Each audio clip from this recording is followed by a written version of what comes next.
காவிரி பிரச்சினையில் நாளை திமுக நடத்துவதாக அறிவித்திருக்கும் அனைத்துக் கட்சி கூட்டத்தில் பங்கேற்பது குறித்து இன்று முடிவு அறிவிக்கப்படும் என்று மக்கள் நல கூட்டணியில் அங்கம் வகிக்கும் விடுதலை சிறுத்தைகள் கட்சி அறிவித்திருக்கிறது. மக்கள் நல கூட்டணி அனைத்துக் கட்சி கூட்டத்தில் பங்கேற்காது என்று அதன் ஒருங்கிணைப்பாளர் வைகோ அறிவித்திருந்தார்.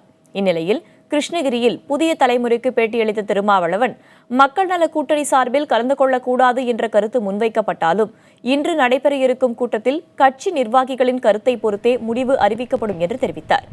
இந்த கூட்டத்தில் பங்கேற்க இன்றைய ஆய்வில் விடுதலை சிறுத்தைகள் கட்சி முடிவெடுத்தால் அது மக்கள் நல கூட்டணி தலைவர்களிடையே விரிசலை ஏற்படுத்தலாம் என்று கூறப்படுகிறது. இந்த அனைத்து கட்சி கூட்டம் என்பது ஊரை ஏமாற்றுகிற வேலை. ஆகவே இதில் நாங்கள் கலந்து கொள்ளப் போவதில்லை. நேற்றைக்கு நடைபெற்ற 4 கட்சிகளினுடைய கூட்டணி தலைவர்களுடைய ஆலோசனை கூட்டத்திலும் இந்த கருத்தை பகிர்ந்து கொண்டோம். 25ஆம் தேதி நடத்துவதாக திமுகவினுடைய பொருளாளர் கூட்டுகிற கூட்டத்தில் பங்கேற்பது உசிதமல்ல.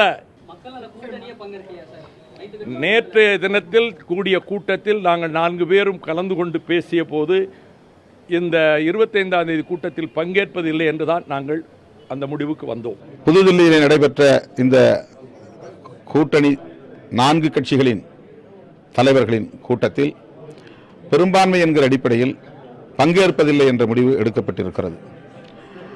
இந்த சூழலில் எமது கட்சியின் முன்னணி பொறுப்பாளர்கள், குறிப்பாக தலைமை நிர்வாக குழு உறுப்பினர்கள் இது குறித்து ஒரு மீளாய்வு செய்ய வேண்டும் என்ற கோரிக்கை வைத்திருக்கிறார்கள். அதன் அடிப்படையில் 24ஆம் தேதி காலை 10 மணிக்கு எமது கட்சியின் தலைமை அலுவலகத்தில் மக்கள் நல கூட்டணியில் நாங்கள் உடன்பட்ட அந்த கருத்தை மீளாய்வு செய்வது என்ற அடிப்படையில் கூட இருக்கிறோம். அந்த கூட்டத்தில் என்ன முடிவெடுக்கிறோம் என்பதை அதன் பின்னர் அறிவிப்போம்.